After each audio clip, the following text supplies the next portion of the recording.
Yeah, you have to know that you have to have command of the material. You can't, I think that's another big mistake that people make when they're presenting, is they think that by reading something, everyone's going to have just this unbelievable experience with them. And that's not how it works. You don't just read something, everyone's like, oh my God, it just touched me to my core.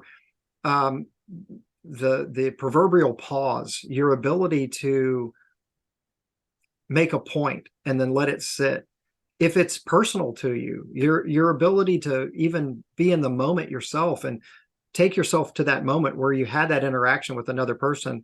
And there are moments where I'm sharing stories about my dad who passed away that I don't even see it coming. And sometimes I get upset because I remember how powerful that moment was. And the illustration I'm about to share with someone, I hope has the same impact that it had on me to help them understand how to talk to people or say something under stress or conflict or whatever it was. And then the next thing you know, I'm like, whoa, boy, I didn't even know I was going to have that emotion myself, recalling what my dad did for me when I was 7 or 10, or when I was 25, and we couldn't even talk to one another, but he showed up one day. There's all those things that I try to utilize when I'm speaking that allows me to tell a story, but also do it with a little more heart, a little more emphasis, instead of just saying logically, people are going to be in conflict. And well, oh, great. Yeah. Tell me the 5 steps of conflict. I can't wait. The story makes the opportunity come alive. Episode 21. It's going to be a great day with Pete Hinojosa. Pete Hinojosa is fascinated by the idea of thought leadership. His approach to leadership is thoughtful as well as heartfelt, and he believes storytelling to be an essential skill set in being an effective leader. Early on in his corporate career, he was tasked with developing a leadership development curriculum and then helping his company expand from 40 offices to 100. As of this recording, they've made it to 98 offices with 2 to go. In order to achieve these impressive results, he had to hit the road and present his vision to stakeholders who had the power to say yes or no. So how did he do it? Well, Pete uses personal stories in all of his presentations in business for groups large and small. And in this episode, you'll hear how he was inspired by his father to make every day a great day. Welcome to the Storytelling That Sticks for Business and Life 20-minute podcast. I'm your host and story coach, Doug Stevenson. In this podcast series, you'll learn how to take your stories from good to great. Through tutorials, interviews, and some really good storytelling, you'll be inspired to take storytelling seriously in order to get serious results, to make your stories stick. Stories that sell you and your product or service. Now, if you feel that you learned something valuable today, please click on the follow or subscribe button. All right, you ready to get started? Let's go. This is called Storytelling That Sticks for Business and Life. So the focus is on stories that stick, stories that are memorable, stories that you've told that worked, stories that you've heard that have worked, stories that have impacted you, and the stories that you have learned are effective as a thought leader, because I know that you're all about thought leadership. Yep. So Pete Hinojosa, Director of Thought Leadership for Insperity. So how long have you been with Insperity, and how long have you been working in corporate America?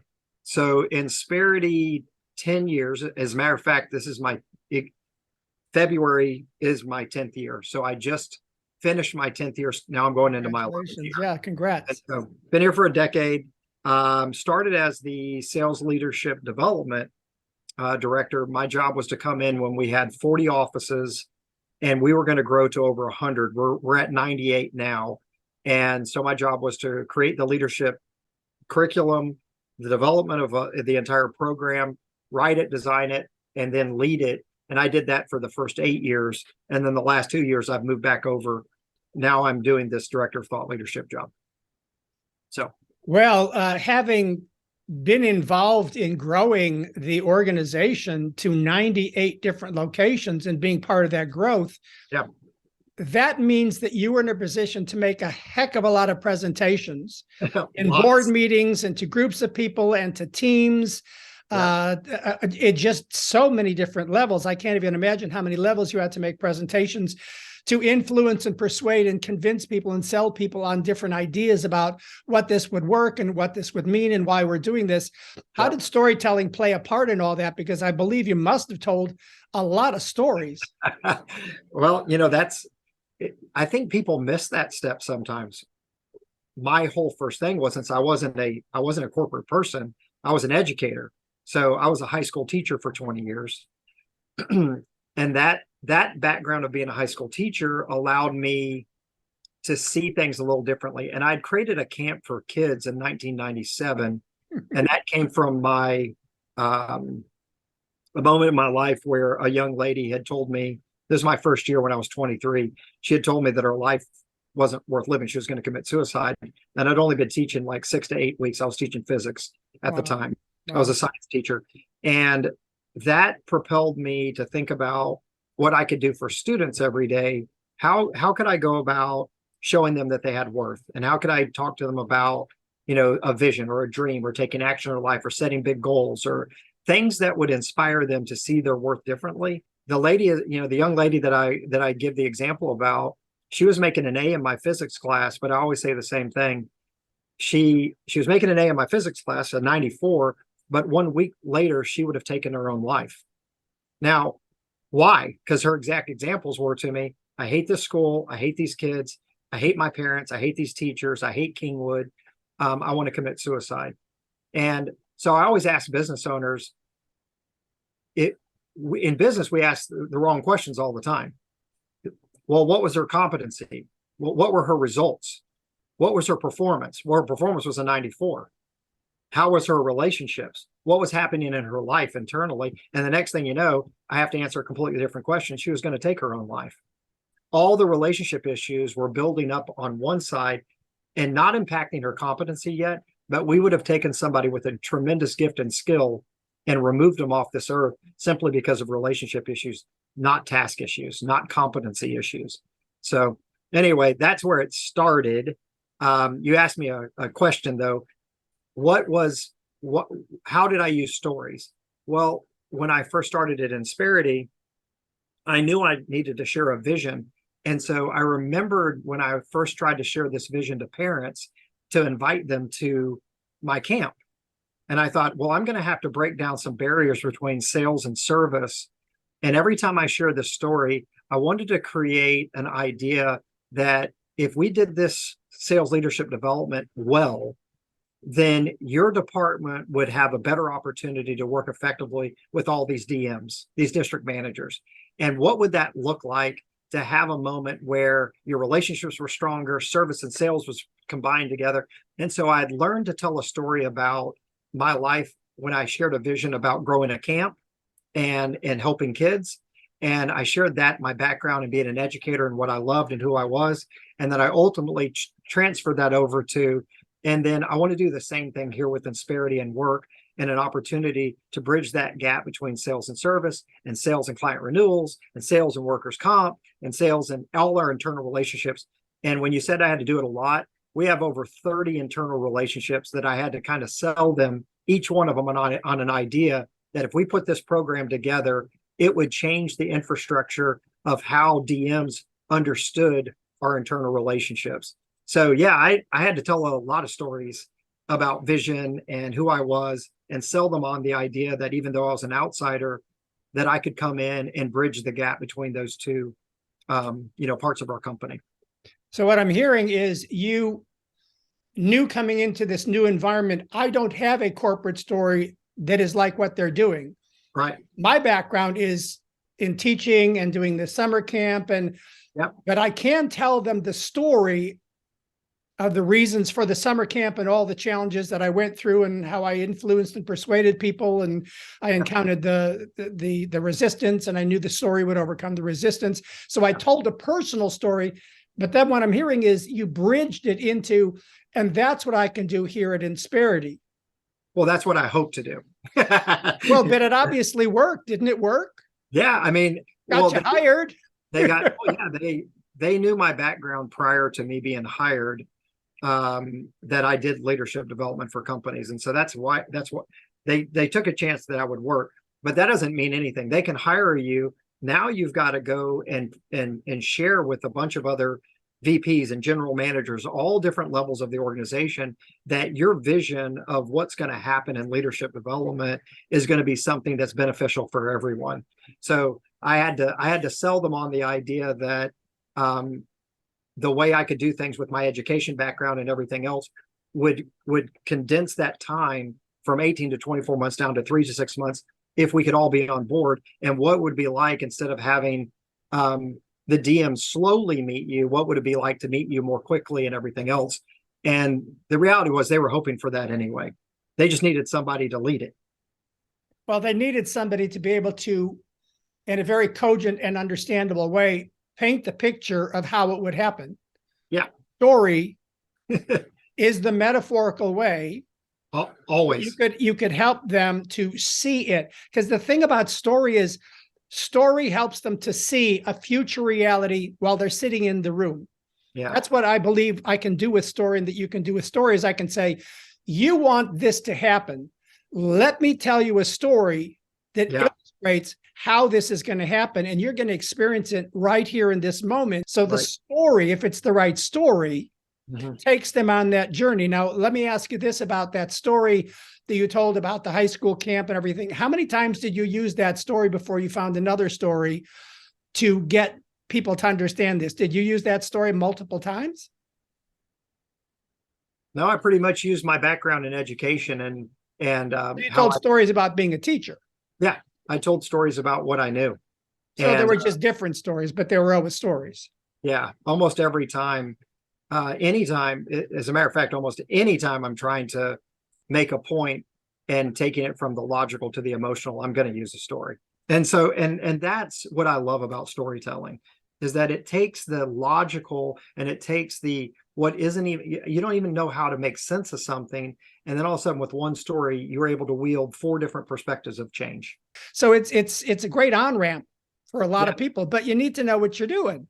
Yeah, you have to know that you have to have command of the material. You can't, I think that's another big mistake that people make when they're presenting, is they think that by reading something, everyone's going to have just this unbelievable experience with them. And that's not how it works. You don't just read something, everyone's like, oh my God, it just touched me to my core. The proverbial pause, your ability to make a point and then let it sit. If it's personal to you, your ability to even be in the moment yourself and take yourself to that moment where you had that interaction with another person. And there are moments where I'm sharing stories about my dad who passed away that I don't even see it coming. And sometimes I get upset because I remember how powerful that moment was. And the illustration I'm about to share with someone, I hope has the same impact that it had on me, to help them understand how to talk to people or say something under stress or conflict or whatever it was. And then the next thing you know, I'm like, whoa, boy, I didn't even know I was going to have that emotion myself, recalling what my dad did for me when I was 7 or 10, or when I was 25, and we couldn't even talk to one another, but he showed up one day. There's all those things that I try to utilize when I'm speaking, that allows me to tell a story, but also do it with a little more heart, a little more emphasis, instead of just saying logically, people are going to be in conflict. And well, oh, great. Yeah. Tell me the 5 steps of conflict. I can't wait. The story makes the opportunity come alive. Well, remember my phrase, emotion is the fast lane to the brain. Yes. It's a major principle that we're seeking at the end of the day with presentation to influence and persuade people to see a new reality and to buy into it. To see it means they understand it intellectually. The emotion is, well, I feel that. Mm-hmm. I get that deep in my heart and in my soul. Emotion is the fast lane to the brain. What I'm hearing from you, and it's interesting because a lot of people listen to this and they're in corporate and they're saying, but I don't feel that it's appropriate in a conservative corporate environment to tell a personal story about my mom or my dad or something that's going to make me feel an emotion. And yet, if you don't go there, it's all just intellectual garble. Yeah. It's just brain, information. We've all got more than enough information.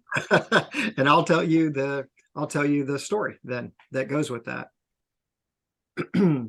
So I do several presentations for our company, and then I do several keynotes when I travel across the country as our ambassador. And so one of the talks I do is on fast. So I call it focus, attitude, self-worth, and time. And when I talk about attitude, and I said one of the things my dad would always do is when we were growing up, he was in sales and marketing. Now he was a teacher too, but he was in sales and marketing. And when he started in sales after 14 years of being a teacher, he was training sales sales forces across the state of Texas for AAA, American Automobile Association. Okay.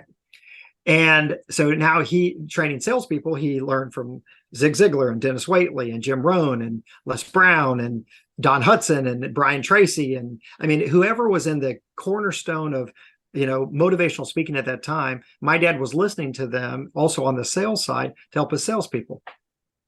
So if he heard something really good, he would call a sales meeting, which would be me and my three sisters. And it was really a family meeting, but he thought it was funny, but my dad doesn't have a good sense of humor. He's not funny, but he thought it was funny. And he would go, all right, we're going to call it a sales meeting. And I was 5, my sister was 4. My older 2 sisters were 11 and 12. And every sales meeting wrapped around some new principle he was teaching his sales teams. And so one of them was on goal setting, and he was like, okay, you got to have a goal, son. What's your goal? And I'm 5, and I'm like, make it to 10. I don't know. And so whatever it was. And, and he did a whole thing on attitude. Attitude's a little thing that makes a big difference. You got to have the right outlook. And when the outlook doesn't look good, try the uplook because it always looks good. That's Zig Ziglar. So Zig Ziglar was speaking at a huge, conference, and my dad was there. And Zig Ziglar turned to the crowd and said, when I say what kind of day is it going to be, I want you to say it's going to be a great day, like that. And so he turned to the audience and he was like, okay, what kind of day is it going to be? And then the audience said, it's going to be a great day. And they, got all fired up. My dad loved this. So he comes home from watching the Zig Ziglar conference and he calls a sales meeting, family meeting. And again, this is right at the same time. I was 5 years old.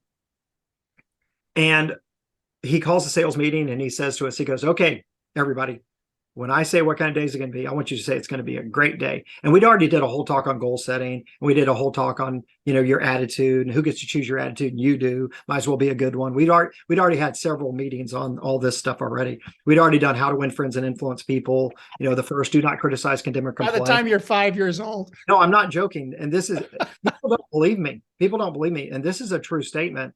My dad was exactly this way. I've done that talk a gazillion times, live, virtually, all kinds of stuff. Okay. I had no idea that ultimately parents, business people, corporate people would be watching that talk and saying to themselves, I love that. I love that. I'm going to tell my children, I'm going to ask my children every day. I have people sending me videos now, say, hey, Pete, real quick, I just want to show you. And they'll be in their car and they'll turn, about to drop their kid off at daycare, and they'll go, what kind of day is it going to be? And the kid's like, it's going to be a great day, right? And they're all excited. And you know what kind of feeling that gives me to know? The other story my dad did for me all the time was the first time I ever really got made fun of for being Hispanic was in 3rd grade. I was about 10. And they realized my name was funny. And these are kids I grew up since kindergarten with. And there was only one other Hispanic family in all of where I grew up at the time. And so they said some choice things about our nationality, about my dad, about, they used a couple of choice words for Mexican and everything else. And I remember going home and telling my dad that. My dad, when he would get done with work, he would go out to his garden. And that's where I met him most of the time.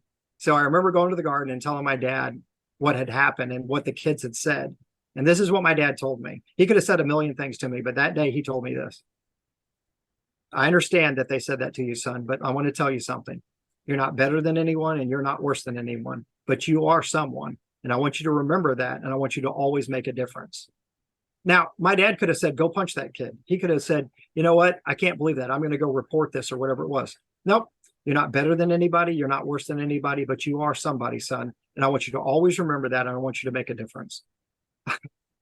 If you don't think that by telling stories, and I don't care at what level, isn't emotionally connected to somebody and how they still remember it, and then they pass it on to the next generation. That's what the best part about stories are, is it gets passed from one person to the next person. to the next person. And these stories I'm telling are, yeah, they're all corporate stories, but they're all meant to help someone understand as a leader how powerful their words are and the impact that they can have on somebody's life and their behavior. Yeah. One of the things that I hope people will understand is story is about principle.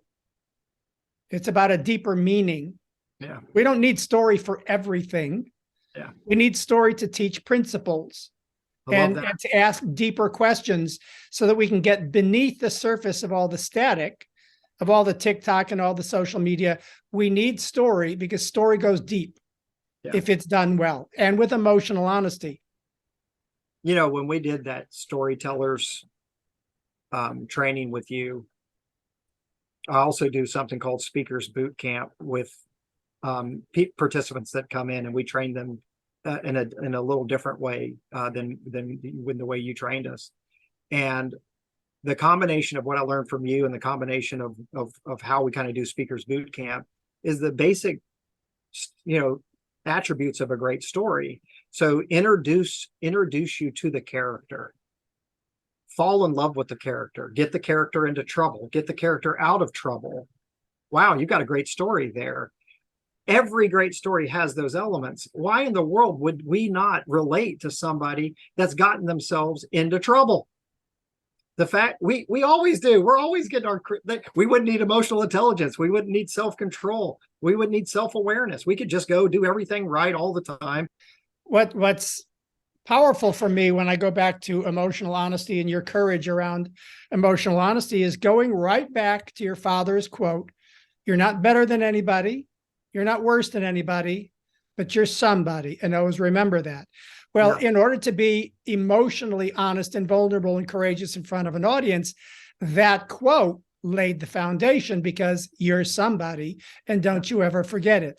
Now, when I get up and when you get up in front of an audience, I don't know if it's ever happened to you, but there's this part of me at the beginning when I was going out in front of audiences and giving keynote speeches in front of 600 people and getting paid to do it and having them fly me in. And I get up there and there was part of me thinking, what do I have to say to these people? I'm nobody. I'm nothing. I haven't got a PhD. I didn't make it in Hollywood. I'm not like #1 salesperson. But the other part of me is, but I'm Doug. I'm somebody. Yes. And I have something to say. And it's that self-worth that your father gave you, that he planted that seed in you and didn't allow you to think of it any other way, that gave you your grounding to be as courageous a leader as you are. So powerful stories and just beautiful quotes you've given us today. And the way you've weaved it all together is just fascinating. And I think more than anything, all of the stories that you've told today are personal stories that have a business lesson. Sure. Yeah, we get to impact people on a daily basis with the words we use and the behaviors we choose. And so those two things together, and it comes from a visual image that we have in our mind. So what we see, then what we say, then ultimately impacts what we do. You know, Zig Ziglar would say, you know, your I am impacts your I do, which impacts your I have. I mean, everybody has said it in different ways, but the reality is that, you know, that's why I love those quotes. Those old quotes are still the best ones. The most important image you'll ever hold is the image you hold of yourself. The most important conversation you'll ever have is a conversation you have with yourself. Yes. And then with how you see things and how you say things ultimately impacts what you do. And as I'm trying to help audiences think about those things, it's no more powerful ever than using stories about what people have said to one another and how they've taken it and how it's either empowered them or they've chosen to let those words limit them. And now they see themselves that way. I think Zig Ziglar was probably one of the greatest. I don't know if he's the best motivational speaker ever in the whole world, but what he did better than almost anybody was he talked about the self-worth in such a way that you changed the way you saw yourself in less than an hour. And then you went for goals you wouldn't have gone for because you didn't see yourself right an hour earlier. That's what he was brilliant about. Same with Louis Timberlake. Louis Timberlake had a way of getting you to remind yourself you were born. This is what he would say. You were born to win. But if you're not careful, this world will program you to believe you're a loser. It will program you on a daily basis that you can't do anything well. And that's what great storytelling does. It reframes whatever we're doing in our lives. And you're like, oh my gosh, I've seen myself that way. And that's how you got out of it. I could do that. And that's why you should speak. And that's why someone like me should speak. And that's why everyone should ultimately share their story, because they probably have a story that could be a blessing to someone else. So, well, whether you believe it or not, you are a modern day Zig Ziglar with your own ability to influence and persuade and inspire people to newer heights. So I thank you for taking the time to share your wisdom and your stories and your outlook with us. Pete, it's been a pleasure. thank you, Doug. I really appreciate it.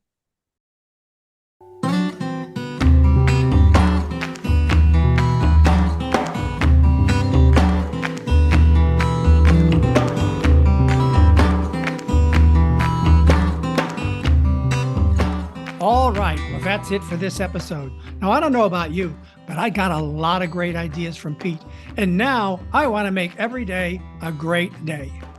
To learn more about Pete Hinojosa, you can follow him on LinkedIn, where he publishes a thought-provoking message every Friday.